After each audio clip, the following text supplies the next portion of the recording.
पती यशोदेला कोठे गे साबळा पारथ शृंगारीला सर्वे मोहकला अक्रूर उभास पाहिजे सजनी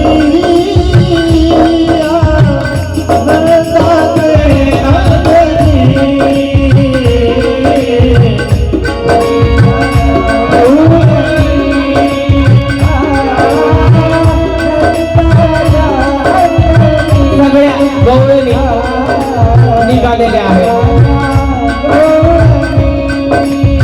आजचा भोक्षी लढतायत गवळणी. आमचा देव आम्हाला सोडून जाणार आहे. कोणता राक्षस गोकुळात आला त्याला आमचं सुख बघवलं जात नाहीये. देव चालले, भगवंत रथामध्ये बसले. कोणी रथाचा चाक धरतोय, कोणी घोडे धरतोय, कोणी भगवंताचा पाय धरतोय. भगवंत कृष्ण जाऊ नको रे आम्हाला सोडून. अक्रूराला शिव्या घालतोय.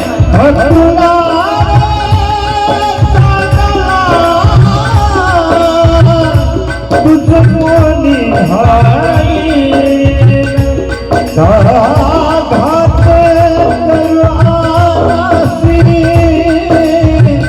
वधीसी सकला अक्रूरा तुझ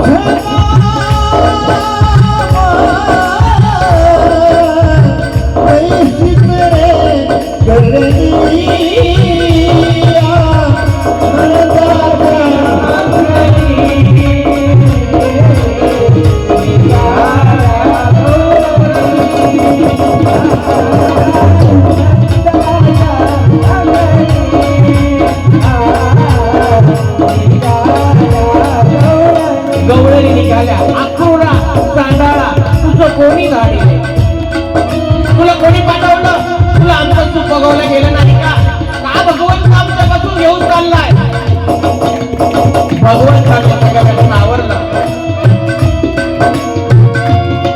सगळ्या गवळणी भाय मोकळून रडत आहे.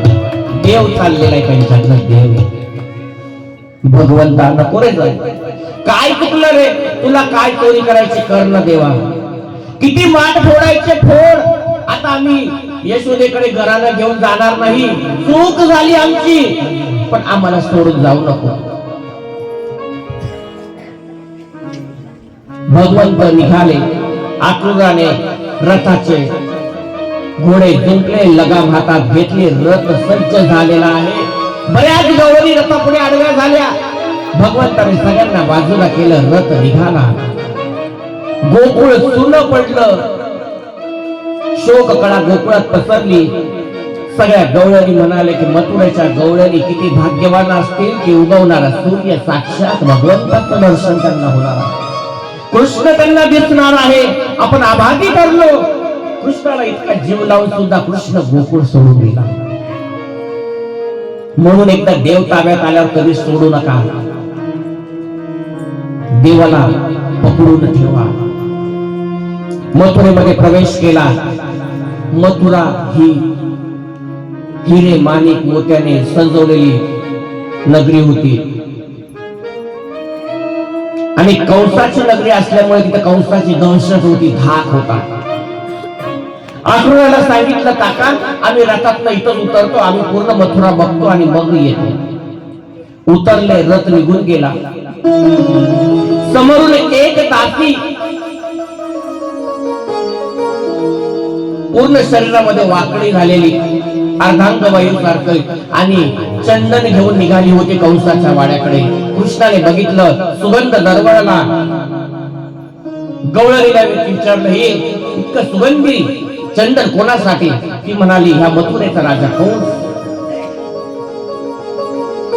सर्वस्वी सुंदर राजा त्याच्यासाठी चंदन मी घेऊन चालली. त्या कृष्ण म्हणाला, तुझ्यापेक्षा तो राजा सुंदर कसा काय? कृष्णाची ही चेष्टा बघून तिला राग आला आणि त्या कुब्जेने कृष्णाला श्राप दिला. तू मला कुब्जा म्हणतो, मला वाकडी म्हणतो, तू सुद्धा वाकडा होशील. म्हणून भगवंत देहुडा चरणी उभे राहतात. फोटो मध्ये तुम्हाला दिसत असेल, एका पायावर एका करंगळीवर अंगठ्यावर भगवंत, एक पाय वाकडा आहे बासरी वाजवताना, म्हणून देहुडा चरणी दीड पायाचा, बाळ गोपाळ पण दीड पायाचा देहुडा चरणी आहे. भगवंताने तिच्या अंगठ्यावर पाय ठेवला, हनुवटीला झटका मारला, ती सुस्थितीत आली, सुंदर स्त्रीचं रूप तिने प्रदान केलं आणि सांगितलं, तू कोण होतीस, तुझं मी स्मरण कर. रामाच्या अवतारामध्ये प्रभू रामचंद्राचा अवतार जेव्हा घेतला होता तेव्हा तू कुब्जा, तू मंथराची, कैकईची दासी मंथरा होती आणि तू कैकईच्या सांगण्यावरून जेव्हा जेव्हा मी अंगणामध्ये आराम करायचो बाजीवर, त्यावेळेस तू माझ्यावर हटकून झाडायची आणि धूळ उडवायची, तू वाकडी होऊन होऊन माझ्यावर धूळ उडत होती. त्यावेळेस मी तुला हा शाप दिला होता, पुढच्या जन्मी तू वाकडी होऊन जन्माला येशील. तीच ती पुढची. सगळं मथुरावासियांनी बघितलं, कृष्ण कृष्ण कृष्ण, सगळ्यांनी दर्शन घेतलं, भगवंताचं दर्शन. लीला ऐकल्या होत्या पण देव पाहिला नव्हता, लीला ऐकल्या होत्या पण भगवंत पाहिलं. कृष्ण आणि बलरामदावचं दर्शन घेतलं. इकडे सभा भरली, यात्रा सुरू झाली. कंसाने दोघा भावांना आमंत्रण दिलं आणि कुलियापार चानू मुस्तिक यांच्या बरोबर युद्ध करायचं, हत्तीच्या पायाखाली देऊन आणि यांचा वध करायचा, असं कंसाच्या डोक्यात. सगळ्या बाजून मथुरावासी बघतायत आणि त्या प्रलंगनामध्ये, त्या मैदानामध्ये भगवंताला बोलवलं आणि युद्ध करायला सांगितलं. भगवंताने चानूर मुस्तिक यांचाही वध केलेला आहे, कुलियापार नावाचा हत्तीचाही वध केलेला आहे. आणि मग भगवंत आता स्वस्थ बसले नाही, दोघांचा उद्धार केला. कंसाच्या सिंहासनावर गेले, कंसाचा मुकुट फेकला, कंसाच्या केसात हात घालतो, फरफटत मैदानात आणला. सगळे मथुरावासी थरथर कापत होते, आता काय होईल, आता काय होईल. आणि कंसाच्या मानेवर पाय ठेवून कंसाला ठार केलं. गोपाल कृष्ण भगवान की जय. कंसाचा वध केला. इकडे कंसाची पत्नी होती आस्ती आणि प्राप्ती, तिचे पिता होते जरासंध. जरासंधाला कळाला की कृष्ण कोण आहे, त्यांनी माझ्या दोन्ही मुलींना विधवा केलेला आहे, अनाथ केलेला आहे आणि त्याच्या बरोबर युद्ध करण्यासाठी भगवंताबरोबर मथुरेमध्ये त्यांनी प्रवेश केला. घनघोर युद्ध झालेलं आहे, खूप दिवस युद्ध चाललं. बऱ्याच वेळा तो हरायचा, परत यायचा, बऱ्याच वेळा हरायचा, तो परत यायचा. भगवंत म्हणाला, आता भोग्याचा दंगा करू काहीच फायदा नाही, तो त्या क्वालिटीचा नाही. आता आपल्याला गल्ली सोडावी, आपण रोज भांड पुढे भांड करत बसायचे, निघा इथून. चालला निघाले. भगवंताने विश्वकर्माला आज्ञा केली आणि सांगितलं की तुम्ही एक नगर तयार करा. समुद्र देवताला सांगितलं मला जागा द्या आणि 150 किलोमीटर इतकी जागा भगवंताला दिली. तिथे विश्वकर्माने द्वारकाची निर्मिती केली. द्वारकाची निर्मिती केल्यावर ती पूर्ण सोन्याची होती.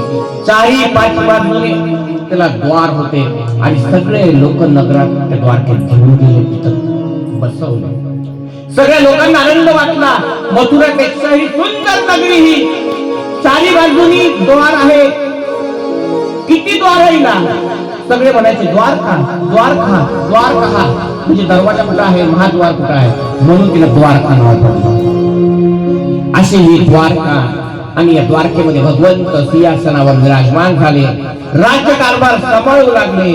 इकडं भगवंताची कीर्ती माता रुक्मिणीला समजली आणि रुक्मिणीचा विवाह शिशुपाला बरोबर ठरवण्यात आला. रुक्मंगत नावाचा राजा होता. रुक्मिणी, रुक्मंगत आणि रुक्मभाऊ आणि रुक्मिणी अशी दोन त्याला कन्या आणि पुत्र होते. रुक्मिणीचा विवाह शिशुपाल, आणि शिशुपाल हा भगवंताचा कट्टर दुश्मन होता. विवाह ठरला. रुक्मिणी मातेने भगवंताला आळवलं की तुमची कीर्ती, यश, गुणगान मी श्रवण करते आणि मला जर पती पाहिजे असेल तर कृष्ण आणि रुक्मिणी, पंढरीनाथ पांडुरंग आणि रुक्मिणी ही जोडी अवघ्या विश्वाला माहिती आहे. रुक्मिणी माता इतकी लाडाची होती, इतकी लाडाची होती, सुंदर वर्णन केलेलं आहे. अशी रुक्मिणी बावरी झाली ग विठुरायाची नवरी झाली अशी रुक्मिणी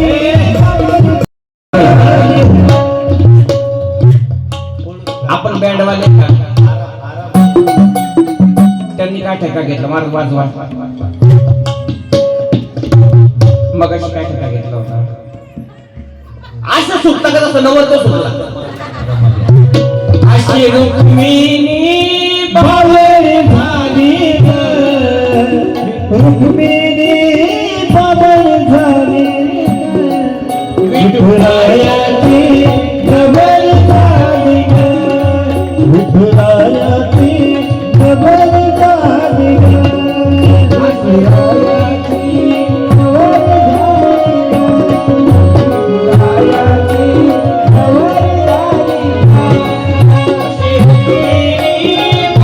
नवरी झाली ग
विठुरायाची नवरी झाली रुक्मिणी माता इतकी लाडाची होती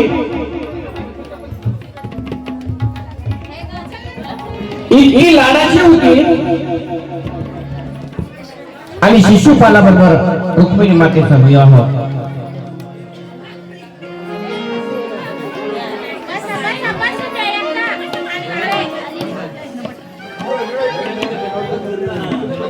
लग्न ठरलेलं आहे. इकडे बघा, अक्षराकडे नका बघू, येईल तुमच्याकडं. काय करा बाबा, तुमच्याकडे येईल सांगू राहिलं म्हणजे.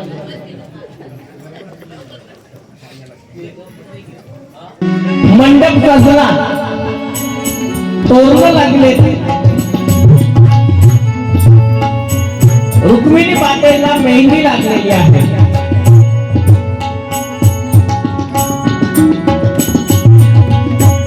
रुक्मिणी मातेला सांगितलं, आपला कुळागळ आहे, आपल्या कुलाची कुलस्वामिनी गिरिजा माता, गिरिजा माताच्या मंदिरात तू जा, आई साहेबांचा मानपान दे आणि मग हळदी करता परत ये. रक्षपाळ दिले, काही तात्या बरोबर दिलेले आहेत, रथ सजवलेला आहे. रुक्मिणी मातेने पत्र लिहिलं श्रीकृष्णाला, हे कृष्ण, मी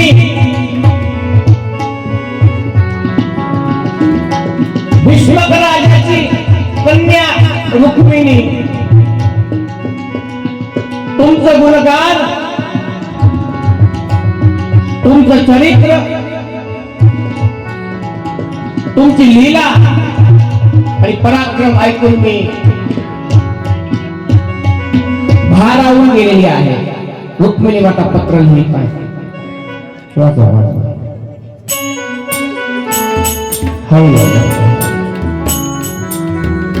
भारावून गेलेली आहे. माझ्या इच्छेविरुद्ध माझ्या पित्याने माझा विवाह शिशुपालाबरोबर ठरवलेला आहे. तयारी चालू झालेली आहे. कृपा करून तुम्ही यावं, मला घेऊन जावं. मी तुम्हाला मनोमन पती मानलेला आहे. असं प्रेमपत्र लिहिलं. तुमची रुक्मिणी घडी घातली, ब्राह्मणाकडे पत्र दिलं. ब्राह्मण देवता भगवंताकडे गेले, पत्र सुपूर्द केलं. पत्र वाचलं. देवाने रथ सज्ज केला, निघाले. इकडे रुक्मिणी मातेचा रथ आलेला आहे. गिरिजा मातेच्या पूजना करता डोळे बंद केले. आई साहेबाला विनंती केली, हे जगदंबे, माझा कृष्ण मला मिळू दे. भगवंत आले, सगळे रक्षपा मोहित केले, दासी मोहित केल्या आणि रुक्मिणी मातेला हात दिला, रथात बसवलं आणि रुक्मिणी मातेला घेऊन भगवंत निघून गेले.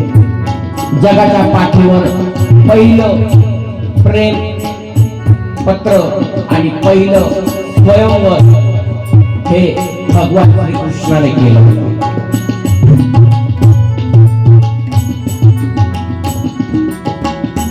इकडे शिशुपालाला कळालं, क्रोध अनावर झालेला आहे. आणि इकडे भगवंताने पहिला विवाह राक्षसी पद्धतीने केला. राक्षसी पद्धत म्हणजे काय? मुलगी उचलायची, पळून घेऊन जायचं, त्याला राक्षसी पद्धत म्हणतात. ज्या पती पत्नीला अंगाला हळद लागत नाही, ती पती पत्नी ते जोडपं आयुष्यभर कुठल्याही धार्मिक कार्यासाठी उपयोगाचं पडत नाही. लक्षात घ्या. त्यांना सत्यनारायणाच्या पूजेला सुद्धा बसायचा अधिकार नसतो. आणि मग वैदिक पद्धतीने भगवंताच्या विवाहाची तयारी झालेली आहे. आपण या झाकीचे साक्षीदार होणार आहोत. श्रीकृष्ण आणि रुक्मिणी मातेचा विवाह सोहळा. आजची रुक्मिणी स्वयंवर, स्वयं म्हणजे स्वतः, वर म्हणजे पती, स्वतःने निवडलेला पती आणि त्याच्याबरोबर विवाह, त्याला म्हणतात स्वयंवर. याचे आपण साक्षीदार होणार आहोत. सगळ्यांना अक्षर मिळाल्या असतील. झाकी चालू असताना कोणी उठून उभा राहणार नाही. कार्यकर्त्यासहित पाठ आणि चौर थांबा जरा, त्यांना थांबवायचं आहे. रेश्वर मावशी, रेश्वर मावशी,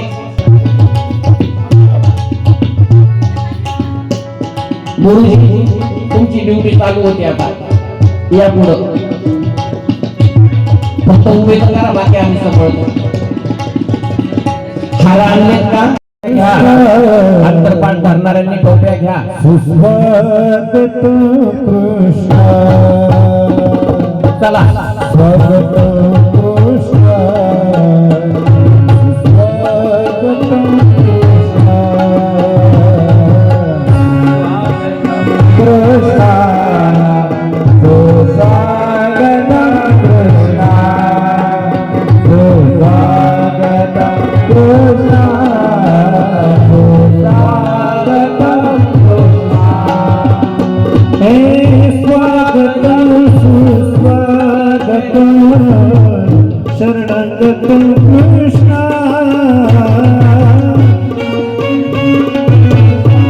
स्वागतं स्वागतं कृष्ण, स्वागतं सुस्वागतं शरणागतं कृष्ण,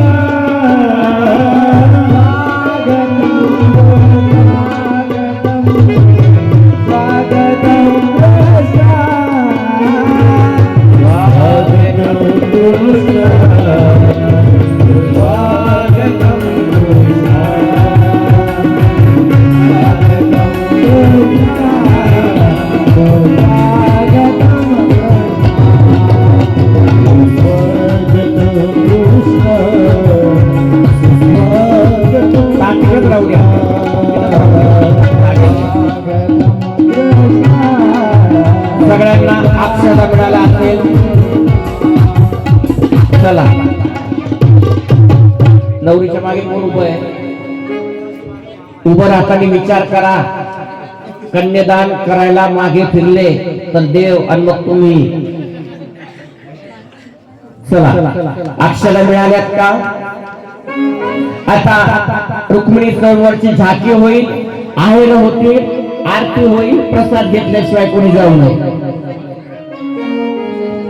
उद्याची सूचना लक्ष देऊन ऐका. उद्या कथेची सांगता आहे. कथा ही उद्या दुपारी 12 वाजता होणार आहे. 12 ते 4 कथा होईल. तदनंतर दिंडी सोहळा होईल, याची नोंद घ्यायची आहे. उद्या महिलांना महावस्त्र म्हणजे नऊवार घालण्याचा मान मिळणार आहे. सगळ्यांनी नऊवार वस्त्र घालून दिंडीमध्ये यायचं आहे. ज्याच्या ज्याच्या घरातून, ज्याच्या ज्याच्या नगरातून, गल्लीतून भगवंताचा रथ जाणार आहे, ग्रंथ जाणार आहे, त्यांनी सडा रांगोळी टाकून गुड्या उभारून भगवंताचं जल्लोष मध्ये स्वागत करायचं आहे. उद्याची कथा ठीक 12 वाजता चालू होईल.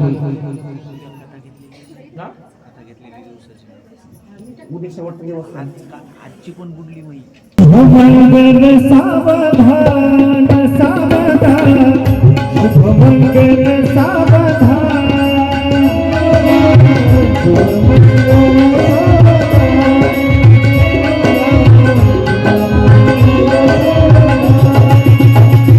स्वस्ति श्री गणनायक पद्ममुखा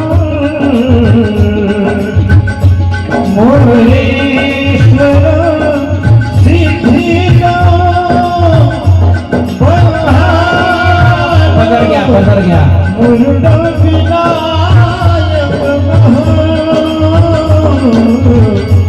चिंतामणी सेवा लेगा नवरीचे मामा पुढे या. लांबून गप्पा करू नका. विघ्नेश्वर ओधरा ग्राम जनस्वती गणपती पूजा शुभमंगल सावधान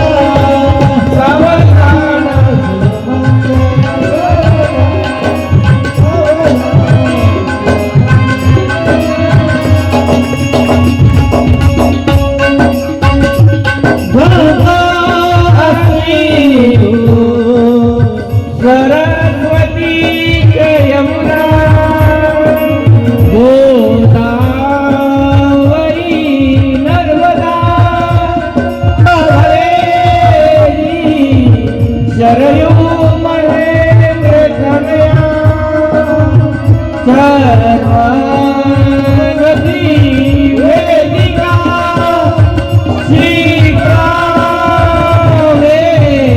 प्रवती महासुर नदी जाता गया गंडकी मूर्त जले समुद्र सहिता सूर्या सदा मंगलम वधूर्यो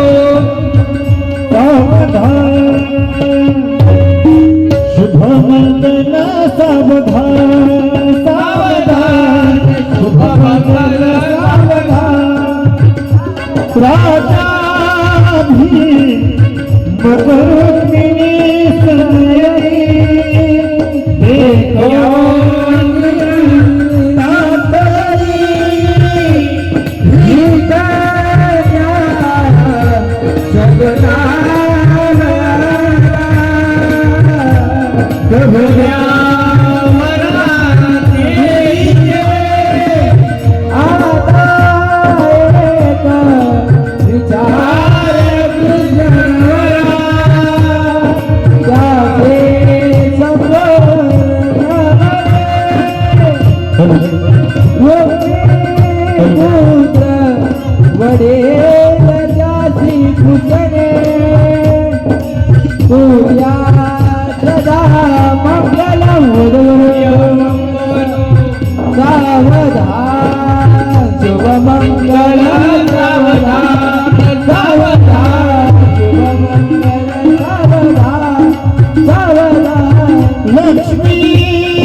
चतुर्दश प्रिय विनो पूजा सदा शुभ मंगल सावधान सावधान शुभ मंगल सावधान ऐका शेवटचं मंगल असतं शुभ मंगल सावधान सावधान शुभ मंगल सावधान आता सावधान समाधान साधा समीपी असे भगवान परार्गतीचा संपूर्ण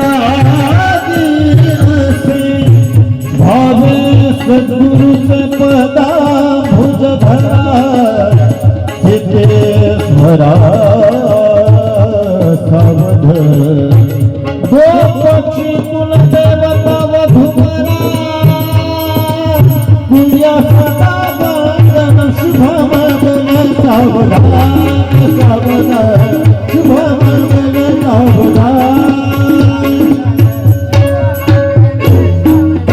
वधूवर्यो शुभं भवतु सावधान तदेव लग्नं तदेवं तारावलं चन्द्रवलं तदेवं विद्यावलं तदेवं लक्ष्मीपतिं प्रणमामि कुलदेवता कुलचित्त सावधान वराडी सावचित्त सावधान लक्ष्मी सावचित्त सावधान वाजंत्री सावचित्त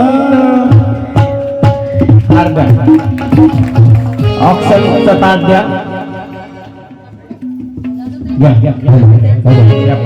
एक मिनिट सगळ्यांनी आनंद घ्यायचा आहे आवाज द्या हॅलो द्या थोडा हॅलो हॅलो हॅलो विश्रांती नगरीत काय वाजत गाजत सोनत सोनत सोनत सोनत सोनत बासी ग हार घाला. अरे हार घालायला लावा ना, थोडी झाले का नाही?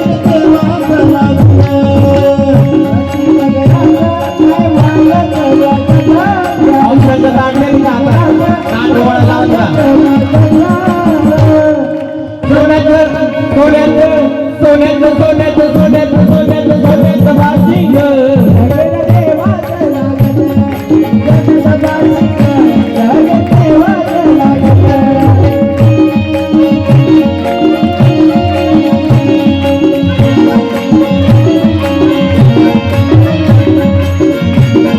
सगळ्यांनी जागे उभा राहून आनंद घ्यायचा आहे. हे राजा भिक्षाची होती रुक्मिणी उपवर